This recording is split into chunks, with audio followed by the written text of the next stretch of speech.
Harav YCD, welcome back to Yerushalmi Terumot. We are back Shvi. We are holding Daf Samach Tes. Now we spoke about Ochel Achem and Ashniya. So if one person eats from that which is forbidden, and there's two people eat, then each case is a Sofek. Now the Mishnah patted both of them of Karen V'Chomesh, even though one of them definitely ate Truma. Right, we don't know what was Truma or Chulin, and one of them ate Truma and one didn't. We don't know which one ate what. This is the view of Rabbi Yehuda. The Tanina and Tama.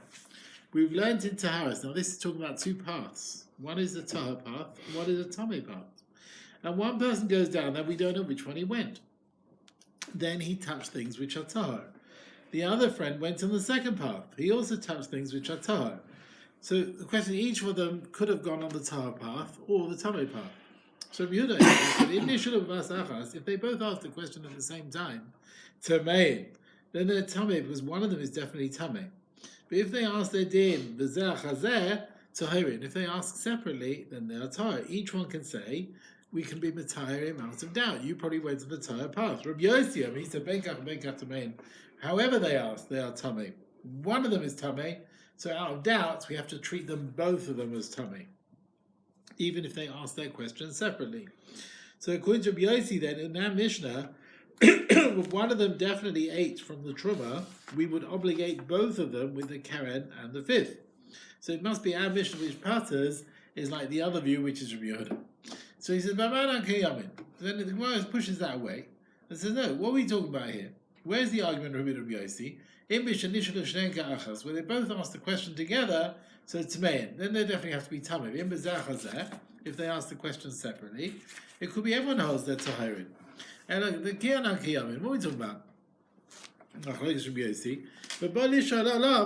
where one person asks for himself and his friend, that is the question. How do we look at that? Rabbi Yehuda says, look, just ask yourself and off you go. If you ask me, what is your din? I can say your tahar. But don't ask me for you and your friend, right? Rabbi Yossi, he says, it's like both of them coming together. You're asking about both people. It's as if both of you are coming together, and then I have to say tamei. But in the case in our Mishnah, is it not like a case? It's not like they're coming together. Basically, he one ate, this one ate this thing, this one ate that thing. They're not coming together. So here, even Rabbi Yossi could agree they're both potter from Tashlumim.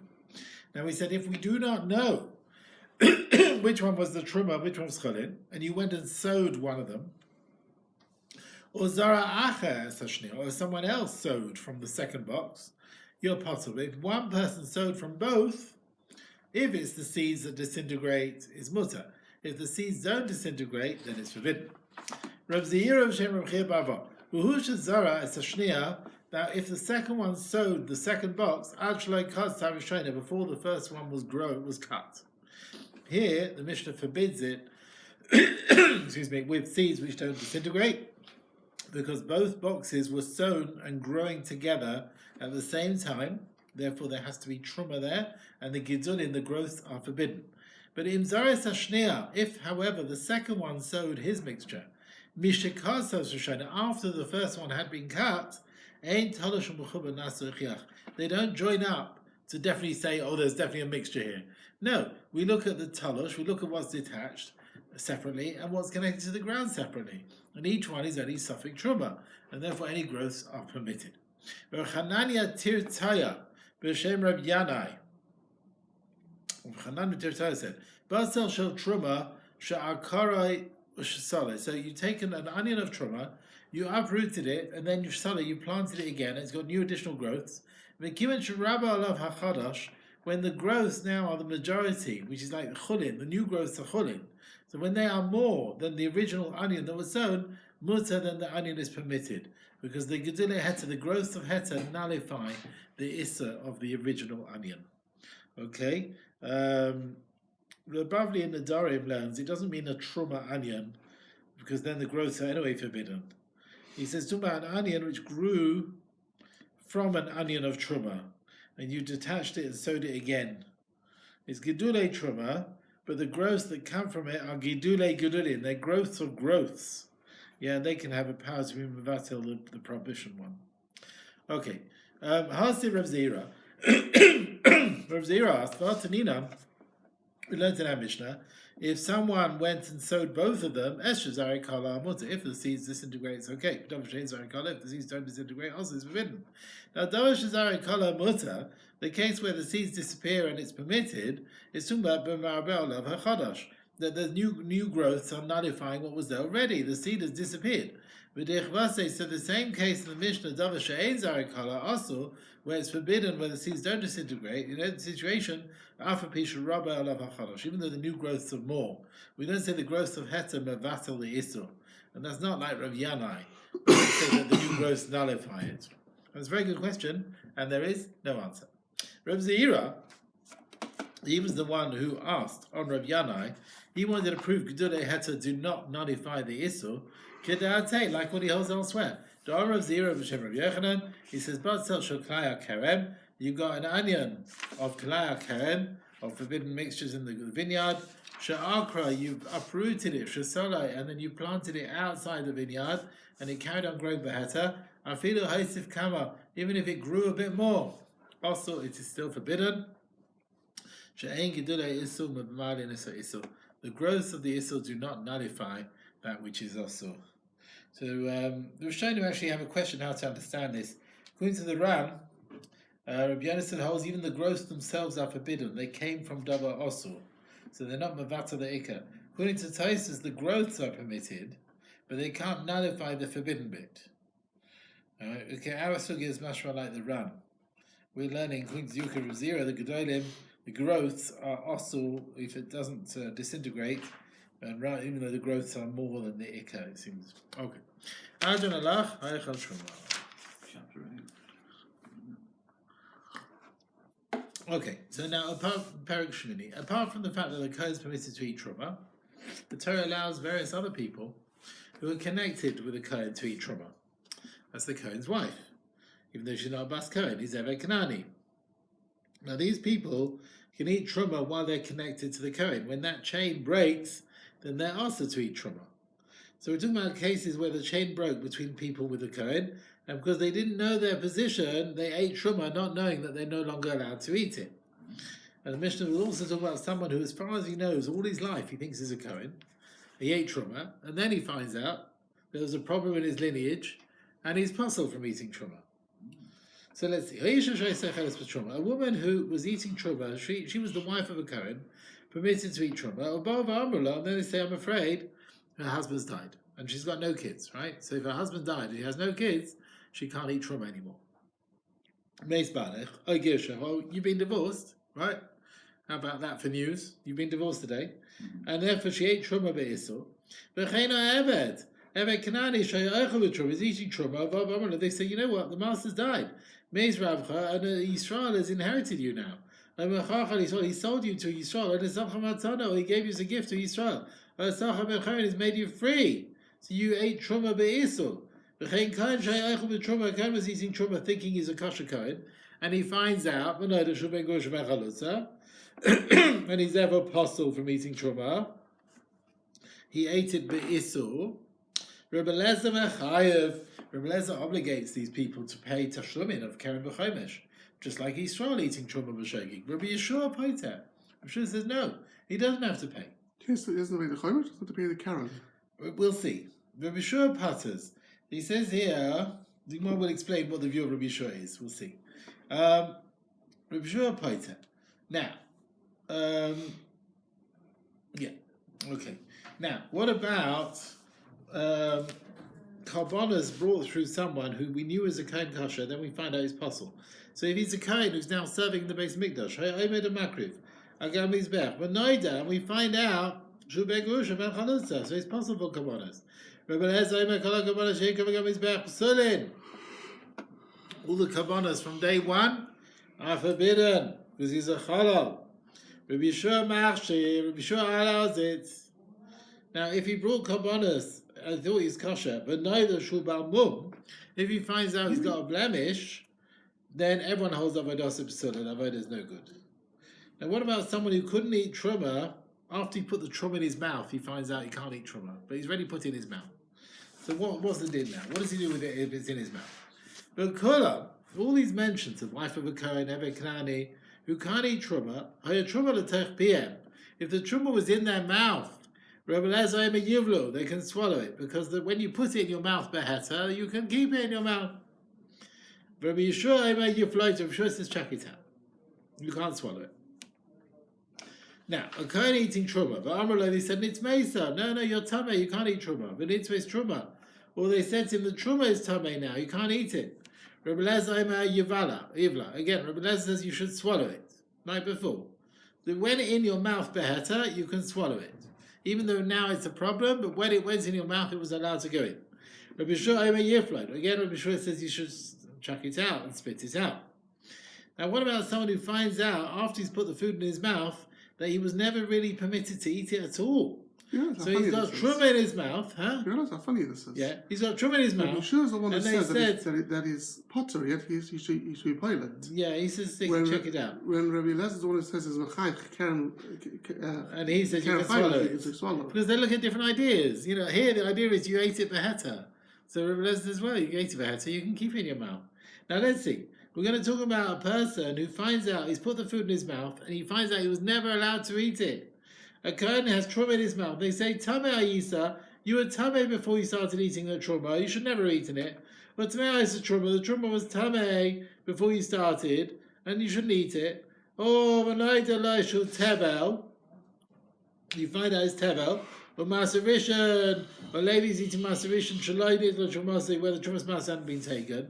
Or Masasheni Hegdash, Shalainit, which weren't redeemed, and you couldn't eat it. Hegdash, where it is, Masasheni outside Yerushalayim. Oh, tam, pish, pish. Oh, you had truma in your mouth. Now listen to this. And you taste some sort of insect, some despicable insect in your mouth, the tarpiv in your mouth. So there's this insect mixed up with the truma in his mouth. In all these situations, hareza yifla, you should spit it out. You can't swallow it. These foods are forbidden even before you started eating them. So according to everyone, you're not allowed to swallow it. You have to spit it out. Pishpish is some sort of red insect, which you can't find in the walls and in the beds. Yeah. A bed bug, perhaps, I don't know. So all these things were forbidden before you put in. Some say the insect is already mashed up. It's mixed with the truma through you chewing it together. And it's botel baroiv. But still you have to spit out what's in your mouth, because maybe it's still not mixed with the truma. Maybe it's still separate. Some say even if the insect is already mixed up with the truma through your chewing, it's botel baroiv, as we said. But because it's so mios, you're allowed to spit it out. We don't say, oh, you're wasting truma now, because you're spitting out the truma, you see? So you're allowed to spit it out. Right. So we said, what? You should spit it out. Okay. What was eating truma, and then they say the husband's died, or she's been divorced. She ate truma be'issa b'shogeg. Rabbi says she has to pay care of the chaimish. Rabbi Shua says no. I understand if the husband died. So it could be she never knew. She ate truma, but if she was eating truma and they say Gersha, you've been divorced. I mean, a woman only gets divorced when the get reaches her. So how is it she's eating truma? She didn't know she was divorced. So the Gemara explains, it's talking about a case where the get's coming not to her, it's coming to her father. And it's going to explain now, how can it be she was permitted to eat truma because she was the wife of a Cohen and the father can receive the get? Rabban and Amrin, they answered like this. We're talking about a case called Mishnah Rishona, like the first view of the Chachamim. Shekain, according to the first view, and a woman who is engaged, Arusa Bas Yisrael, the original view was Eicheles B'Truma. If she's engaged, she can eat truma. We're not worried, mezaneh or whatever, this and the other. No, it's not like Bavli, right? Arusa Bas Yisrael Eicheles B'Truma. She's engaged, she can eat truma. As long as she's a nara, of V'yam Mekabeles Gita, until 12 and a half, the father can receive the get. So we can explain some our case where the original psak was that Bas Yisrael engaged to a Kohen. She's permitted to eat truma, according to the Mishnah Rishona, and she's divorced because the father receives the get and she didn't know that she was divorced. So that's all very well, according to the original din, that yes, a Bas Yisrael engaged to a Kohen can eat truma. Rebbe Lazaimer, he said, I feel the Tema Mishnah Achrayna. It can even be like the Chachamim who say that Bas Yisrael engaged to a Kohen can't eat truma. So how do we fit in the case? Tivto, to my case, she told her shliach, receive for me a get in a certain place. And when the shliach receives the get in that place, she is divorced. So here, according to the Tanakh, she's permitted to carry on eating truma until the time it would take to reach the get to that place that she has referred to, right? So she can carry on eating truma. And he thought, right, it will take maybe 10 days for the shliach to receive the get. But he found the husband found a fast horse. He brought it there in 5 days. The shliach received the get after 5 days. So she is now divorced by receiving the get through the shliach after 5 days. She thinks she's got another 5 days, right? She thinks it will take 10 days. So she's eating truma for the 10 days. So this situation where she's eating truma beheta, and they say, you've been divorced, she didn't know about it, so she ate truma b'shogeg, be'isul. He says, surely the explanation of the Amor Rabbi Elazar was also said to explain the Tana Rabbi Elazar's view in our Mishnah. Now, Rabbi Elazar in our Mishnah is based on the Tana Kama and Gittin, and the Tana Rabbi Eliezer argues on him. The Taninan, we've learned about a wife of a Cohen who said, receive from me a get in so-and-so place. Rabbi Eliezer, I send me yad. The Tana Rabbi Eliezer holds, well, she says, receive it in that place. From now, she can't eat truma. Why? Because maybe something's changed and maybe she got the get. If you're going to tell me we can't explain our Mishnah like this, because according to Rabbi Eliezer, she's not allowed to eat truma straight away. So she ate truma be'isul. So Gemara gives a case where even according to Rabbi Eliezer, it could be she can still eat truma beheta without knowing that the shliach has received the get. But he says, well, like Rabbi Eliezer, does Rabbi Eliezer not agree? Shema Amra, if she says to a shliach, Al tzekabel giti ela b'makom ploini, don't receive a get from me except in that place. In such a case, she can carry on eating truma. She can until the get reaches there. She can carry on eating truma all the time it takes to that place. Right? So we could say our Mishnah is talking about Eishes Kohen. She tells the shliach, and he's waiting the get should reach in that place after 10 days. The Mai say he was successful to bring it in 5 days when he received the get. So she was divorced by the shliach after 5 days, but she thought it will take 10 days. So she ate truma all those 10 days. So even according to Elazar, she was eating truma beheta, and then they come along and say, well, actually, you're divorced. And she didn't know about it. So it comes out she ate truma be'isul b'shogeg. You follow? She thought it was going to take 10 days or 5 days. But when she tells the shliach, only receive the get in that place, and usually it takes 10 days. As if she said to him, shouldn't be a get until 10 days. That's what she's saying. If usually it takes 10 days, then her wording could mean the gerushin should not be chal until after 10 days. Even if the fact the gets there a bit earlier, it will still be 10 days. So it comes out, Masha Achla, what she ate from the truma before the 10 days were up, but Het Achla, she was permitted to do so. But that's like saying she has the right to do a Sarov. Well, she doesn't receive it. You're right, it is al kocha, but I mean, whatever. She's saying she wants to receive it in this manner. Now it comes out, we can't explain our Mishnah where she got the get through a shliach. It must be she got the get through her father. Since the father's get only from Erisin, maybe it's like the Mishnah Rishona, like the first view. The Bas Yisrael Moresis to Cohen is allowed to eat truma. That was the Mishnah Rishona. Now, if a Cohen's eating truma, he thinks he's a Cohen. And then he finds out he's a ben Gerusha or ben Chalutza, who's not allowed to eat truma. Rabbi Eliezer says, right, he has to pay Karen Chaimish, Rabbi Shua says he doesn't. Now, Rabbi Shua Paskad, 3 people who ate truma, we think they're permitted. It turns out they're not. They're possible from paying truma. So Rabbi Chagai Sholach Habra, he asked the Chachamim, how do I know if you eat truma with permission? Right? And it turns out that you shouldn't have eaten it. Shul Pata, you don't have to pay Tashlumin. Right? Surely the reason Rabbi Yeshua Pata's Tashlumin in the 3 cases was these people ate it, but Cheskas, they thought they were permitted to do so. So they're not Shoigeg, they're Anus. Yeah? And they're possible from paying Tashlumin.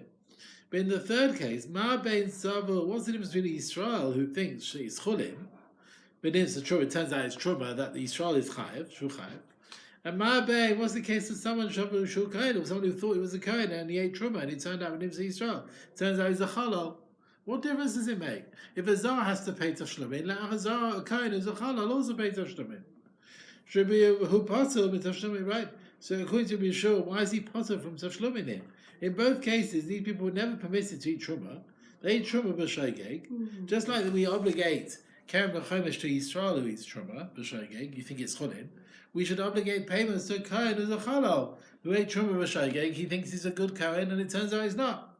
So Gemara says, why a Chalal thinking he's a Kohen? Why is he like Oros and he's Potter from Tashlumin? Amrile, the Chachamim said to Rav Chagai, there's a big difference between Yisrael who ate Truma b'Shogeg and a Kohen who ate Truma and found out he's a Chalal. Because the Kohen is b'cheskas kasha is not possible. Truma only meharayas based in it. You need a psak. When they're based in paskan, he's a chalal. If they've not sat down to paskan, he's b'cheskas kasha, and he's permitted to eat truma. So Rabbi Yeshua tells us in our Mishnah, Kohen ate truma b'cheskas shu kohen kasha. He thought he's a kohen, even if later on found he's a chalal. When he ate the truma, he was still cheskas kasha. He's not shogeg ala anus. He's part of tashlumin. If he's truma be'isur b'shogeg, he was never permitted to eat truma. He's not an onus, he's a shogeg, and he's chayiv in tashlumim. Okay, so he's saying it depends on whether the Beis Din have reached a psak on this case or not. Rav Chagai says to the Chachamim, another day, and I still have this problem. What's the difference between Sava Shulchol? He thinks it's a weekday and he slaughters an animal, but it's the Shabbos. Turns out it's Shabbos today. Shulchan, let's bring Chatas. What's the difference between someone who thinks he's shechting an Erev Pesach, and it's Erev Pesach on the 14th of Nisan, and it's a Shabbos. Now he's allowed to slaughter a Kom Pesach on Shabbos, if it's Erev Pesach. But it turns out, although he slaughtered on Erev Pesach, which fell on Shabbos, he ended up slaughtering a Shlomim.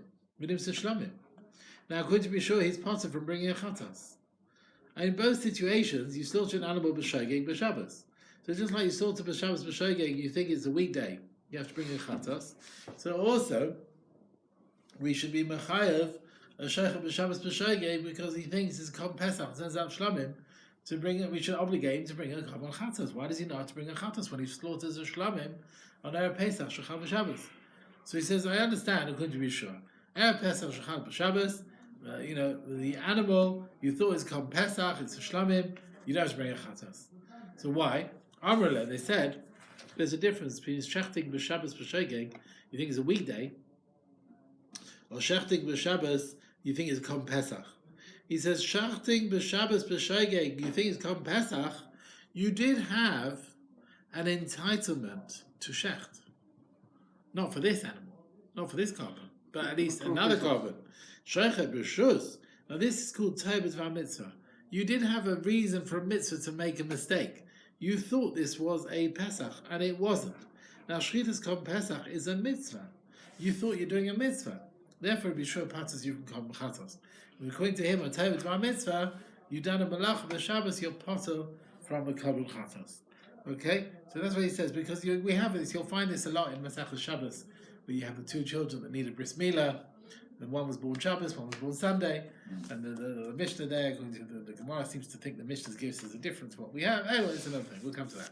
So that's this is the idea of Shochet b'Shus. You did have a reason to do what you were doing, but you still made a mistake. Right? The Bavli talks about Tobit v'Mitzvah. It says with the chatos of Avodah Torah achas yas aliyah lachem la'isa b'shgaga Torah achas all chiyuvei chatos are compared to Avodah Zarah. Yeshua, we learn dafka b'shgaga where there's no mitzvah. Shogeg of Avodah Zarah, there was no mitzvah. You're chayav chatos. But if there was a Torah b'dvar mitzvah, you're not chayav chatos. And some explain the get of the B'tur. It's not proper shogeg. It's karv la'aynes. It's closer to aynes because you thought there was some mitzvah aspect to what you were doing. Okay? Now, Rav Chagai says, I've got another thing I need to work out. What about you have meat? You think it's permitted meat, kosher meat, and you eat it. And it turns out it's forbidden fat. You have to bring chatas. What's the difference? You thought about meat, also that you can't eat it, and you ate it. And it turns out you thought you can't eat it. but you ate it. And it turns out you're permitted to eat it. You thought it's chaylev, but you decided to eat it. And it turns out it's kosher meat. Shul pasi, you're bringing a chatas. You don't have to bring a chatas. Why? Even though there, you also need forgiveness. You still ate something which you thought had a kavanah, you thought you were doing wrong. So both cases, you need a kapara. Just like if you eat issa b'shogeg, you have to bring a chatas. So we say if you eat a heter thinking it's asur, you should bring a chatas. Very good question. Lo agivune. They didn't answer it. Amal and Rav Haggai says to Chachamim, Nimlachim minan. Let's look into it. Maybe we can answer it. It says in the Torah, the Pasha of Nasi, he finds out about his sin and he brings a korban. A sinner, Yerushalmi Diyasa, who was refraining from doing that action, had he known it was forbidden, then a chayiv has to bring a chatas, ashigasa, yatsa, as opposed to zet, someone who does a permitted action, thinking it's forbidden, shafidu yodea, even if he knows from the beginning the truth that it's permitted, ain't a parish, he would not refrain from doing it because it's heter, right? There's nothing stopping him from eating it. Had he known it, he thinks it's also, but had he known it was heter, he would have eaten it. There'd be no reason. So he says this person, if he knows the truth that is permitted, he would not refrain because it's heter. This person does not bring a korban chatas. After that, Rabbi Yossi went to the Beis Medrash. He heard what was asked to Rav Haggai. Amar, and he said to the Chachamim, why did you not tell him? We can answer the question. A person finds out about his sin and then then he brings a korban. The Chachamim answered back, who kashaite? Rav Haggai asked this question, but who came and he actually answered it based on this drasha. Right? It says, you find out about your sin, you bring a korban. If you never did anything wrong, there's no korban to bring, right? You may have thought you were doing something wrong, but it turns out you weren't. It was heter all the time. So you don't have to bring a korban, such a thing. If a Kohen is doing avodah, he thinks he can do it. Then he turns out he's ben grusha ben chalutza. He can't do the avodah. Rabbi Les says anything you did there until now is all possible. Rabbi Yeshua says no, it's okay. Now, what's the source of Rabbi Yeshua? Rabbi Yechon Shem Rabbi Yana. 3 drashos with Truma Shem B'chuvarim B'Torah. It's clear in the Psukim. It says in the Torah B'Kurim. You come to the Kohen, will be in those days, right? It's a person. You'll come to the Kohen, and it's talking about someone, a Kohen who will be in those days. It's someone who is now a Kohen, but then he'll stop being a Kohen. Is there a Kohen who's a Kohen now? He's not a Kohen later on. Who is that? Who is it? How can it be? Bring karbanos, and it turns out he's a ben grusha ben chalutza. Right? According to Yeshua, that pasuk tells me shavodasa kashera. His avodah is kasher. Rav said, it's learned from a pasuk. It says Baruch Hashem Chelai b'far liyadav tirtzeh. Yeah, which is in V'zay Sabracha. Chelai is an expression of chalal. So we learn also his work, his Pal Yadav of a Chalal is accepted. From here, Rabbi Shua learned Kalshum Mazarish Levi. If we know he comes from Levi, even though we know it's a Chalal, Avaydasa Kashera, his Avodah is kosher. Al Da'ate de Rav, according to Rav, Rabbi Shua learned his din, that you bring Karbanos and Mizbeach from Baruch Hashem Chelai, and it's all accepted. Levad with Kohen Makriv, there's only a Kohen who's it's his turn, he's in the rota that day. If he's not from the Mishmar, his Karbanos are not kosher. Adated Rav Yochanan, because Rav Yochanan, they learned that actually the Kohen will be in those days. Afilu Kol Kohen, any Kohen who brought Karbanos in these days, who's not from the Mishmar, will be accepted. Also, Adated to Rav, according to Rav, that we learned this din, Baruch Hashem Chelai, the Yinu Yeshua is Bilvad B'Kadshei Migdash. Only Kadshim in the base of Migdash, right? Karbanos that he brings, but not for Bikurim or Truma he ate. This pasuk is talking about Kodshei Migdash, right? Yasimu Ketera Ba'apecha, right? Chodel al Mizbechecha. Adated Rav Yochanan, that Rav Yeshua learned this din, the Kohen will be in those days, it means Afidu Kodshei Agul, even Kodshim outside the base Migdash, like Bikurim or Truma. This pasuk is said in the Torah, in the Pasha of Bikurim. Al Da'atei de Rav, according to Rav's view that Rabbi Yeshua learned his din Baruch Hashem Chelai, then the din is Olvad B'Shas Migdash. At the time the base of Migdash is around, bringing karbonos at the time of the base of Migdash, they'll be accepted. According to Rabbi Yochanan's view, you learn from the Kohen will be in those days. I feel of his manazeh even nowadays after the Churban, because this pasuk is said in the Torah Pasha Bikurim called Truma. Truma can be eaten even after the Churban.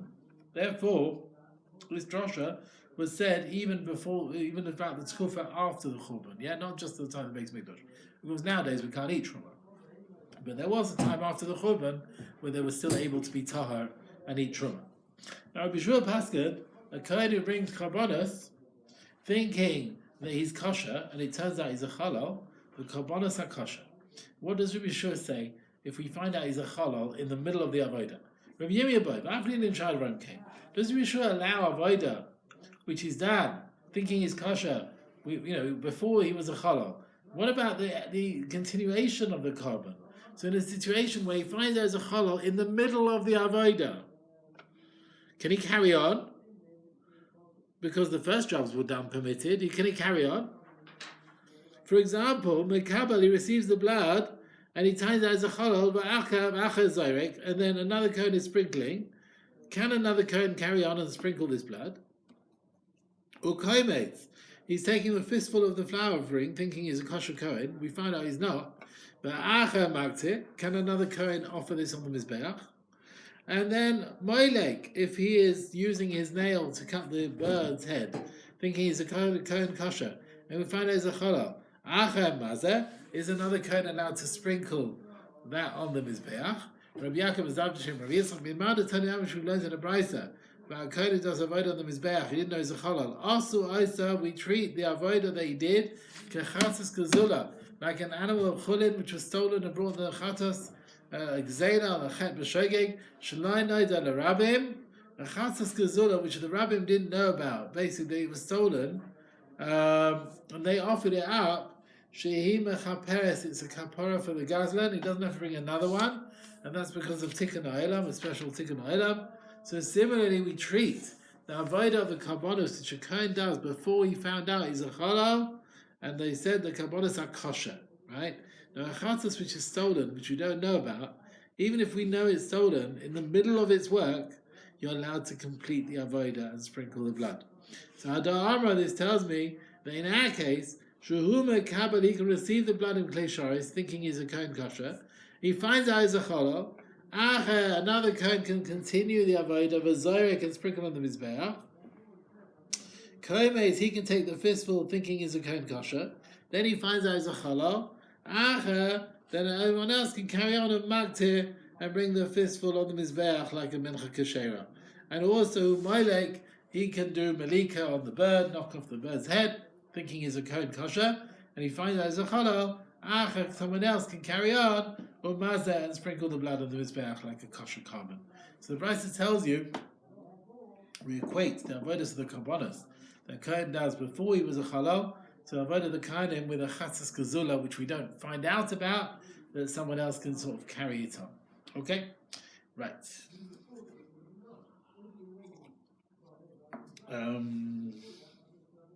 He says here, the Yerushalmi and the Bavli bring two explanations. He says, our Gemara holds, within Torah, and a chatzas which is stolen, is not a kapara for the Gazlan. Because the Gazlan didn't acquire the animal, he can't make it a kadosh and offer it up. So he doesn't really have forgiveness. But the Chachamim said, if we don't know about the Gezela for the Rabbim, the chatzas which is stolen is a kapara for the Gazlan, because we don't want the Kohanim to be sad that they ate meat of Isur from an animal which wasn't holy. Right? If it's not a korban, it's chulin which was slaughtered in the Azara. So the Kohanim will be sad, what, we ate chulin shenishchul b'Azara? So the Chachamim said, no, we will treat it as a proper korban. And we don't want them otherwise to refrain from bringing karbonos, not to cause people to stumble, therefore be bottom. So therefore they said, in this situation, the chatos is a kapara, he doesn't have to bring another one. Even though within Torah, he's not fulfilled his chiyuv of his chatos through the stolen animal. But the base didn't have a koach to be oikem in our Torah, but shev al ta'aseh when they saw a need. And that's why the Masakin, the chatos kazula is a kapara for the Gazlan. Right? He doesn't have to bring another one. Because we don't want the Kohanim to be sad. We always think of the Kohanim, Rabbi Isaac. Very important to think about the Kohanim. And therefore we don't want the Kohanim to be sad. Okay. Let's carry on. One who kills B'Shogeg, One who kills b'shogeg has to go into Golus of one of the cities of refuge. Now he has to stay till the Kohen Gadol dies. The Kohen Gadol that was around when he did his crime, right, when he killed b'shogeg. Now, if the time when he's Chayav Golus there was no Kohen Gadol in place, then he never leaves the city of refuge forever. So he only goes out when the Kohen Gadol who was around at the time of the psak, of the Beis Din, and he has to run to the city of refuge. If there's a Kohen Gadol around then that Kohen Gadol dies, he goes out. Now, what about, according to Yeshua, where after his Chayav Golus, we find out, you'll love this question, we find out that the Kohen Gadol who was in charge was a Chalal all along. And he's possible for Kuhana. Does this man get out of the town or not? Rabbi Yaakov has he went into Golus for Gola. But Noidash Kohen Gadol ben Gusha ben Chalos, so the Kohen was puzzled all along. How do we treat this murderer? He's Chayav Golus before maybe there was a Kohen. Was there a Kohen in place at the time or not? Well, we find out it was puzzled. Is it Kamishu Mace, as if now the Kohen Gadol dies? The murderer can go to his own town. Well, maybe it's like his din is there, but Shalai Kohen Gadol. At the time when there was no Kohen Gadol, therefore any Misham La'olam. Maybe if there was no Kohen Gadol in place, therefore he can never leave. Nishmeina min hada, we learn from the following. Maaseh b'magayres, there was a well of water or a pool, which was a mikvah tara, shel discus, of someone called discus. Be'yavna. You think it's a valid mikvah. You think it's got 40 sab. That's what we thought. They go in it thinking it's shalim. After a period of time, Nifgamai lost some of its water. The Nimdada, and it was measured, when it turned out it was lacking 40 sab. When did it start losing its water? When did it become possible? What about all the Tameh vessels that have gone in meanwhile? What happens to the people that have traveled in there? Was the mikveh still kosher at that time? Or, well, we see now it's been lacking a bit. Maybe it was considered lacking. Retav and Matayr, all the Kalim and the people. Rabbi Kiva Matame. Rabbi Kiva says they're all Tameh. Look, the mikveh was fine. In the beginning, there was enough water. It remains tahor until you know for sure today you find it empty. Therefore, until today, it was fine. Rabbi Kiva says this keli, you want to say, well, the keli was tameh. You want to change it by putting it in that mikveh? Who says? The keli was known to be tameh. It remains tameh until you know that it's tahor. Therefore, the kelim, or the people who are tameh who went to the mikveh, are still mikvehs lacking water. They're all tameh. Now, each of the Tanaim compare this to a case in our Mishnah. Rav Tafan, Lama Zedoimus. Rav Tafan said everything is tar.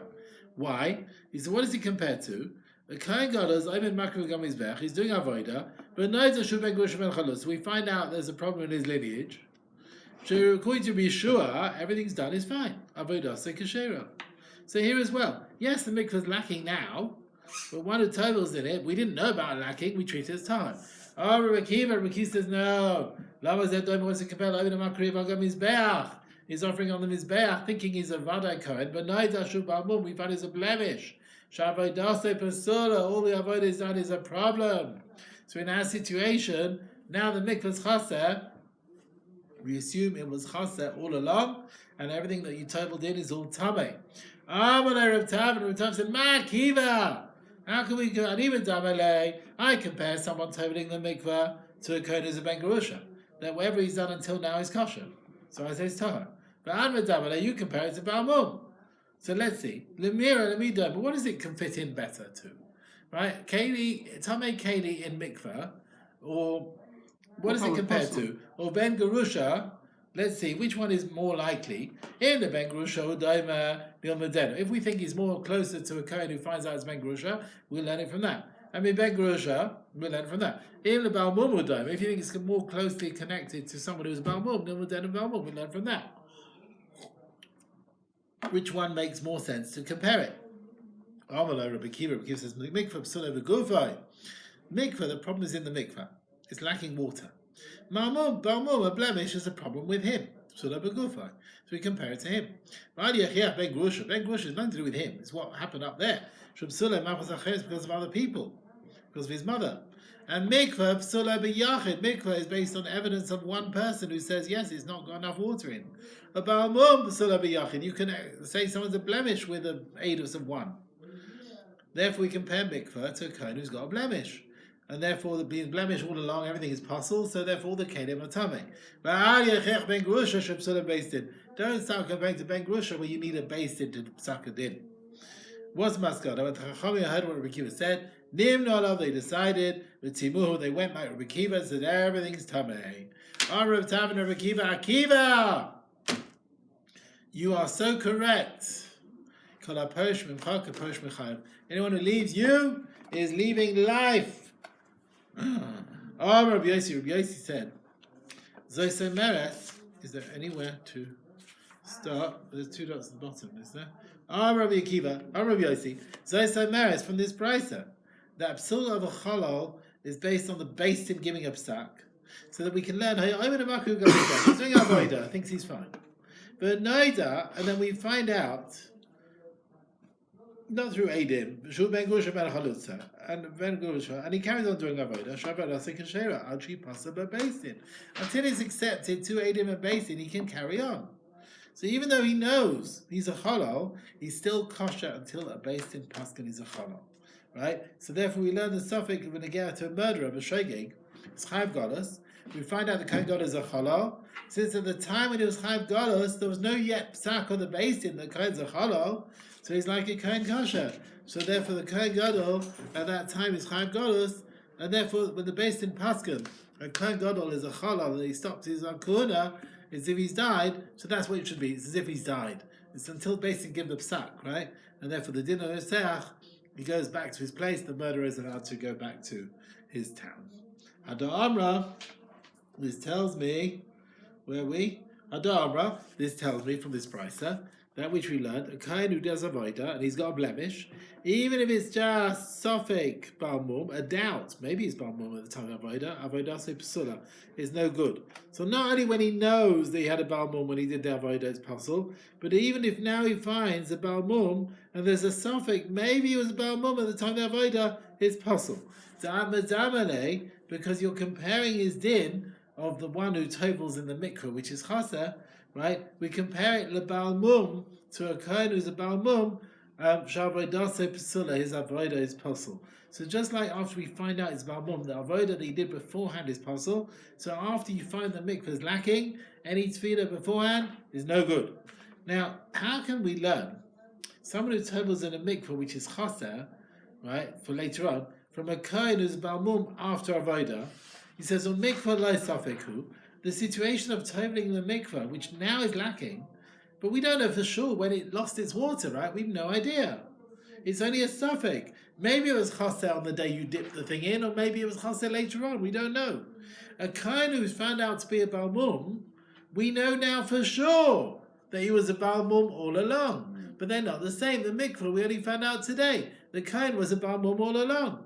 You have to say, in a situation of a kohen is a balmum, even if now he's a balmum, where there's a suffix, maybe he was a balmum at the time of the avodah, it's still possible, right? And from here we learn, if you tovel something in a mikveh and it turns out it's lacking, even though there's only a suffix, maybe it was chaser at the time when you did the dipping, then the one who's tovel is not tahor from his tumah. You understand? So it's not only a kohen who's a definite balmum, everything's possible, even a suffix is also possible. Just like you put your mikveh water, your stuff in the mikveh, and it's a suffix, when did the mikveh lose its water? Now, Rav Chanina is the next line. Yeah, one more line. Now, the Brisa made a distinction between the psul of mikveh and the water based on 1/8, the psul of chalal, which needs a beis din. Rav Chanina, so it's a mess on the Brisa we learn that psul of ben grusha is based on beis din. Called psul mishpacha. Any psul in family lineage to get to the family puzzles of children, sorech beis din. You need a beis din to accept edus and investigate and paskin the din. But as long as it's not paskin and beis din, a person is still cheskas kashrus and he's not puzzle. Okay. To be continued, Rabbi Stein.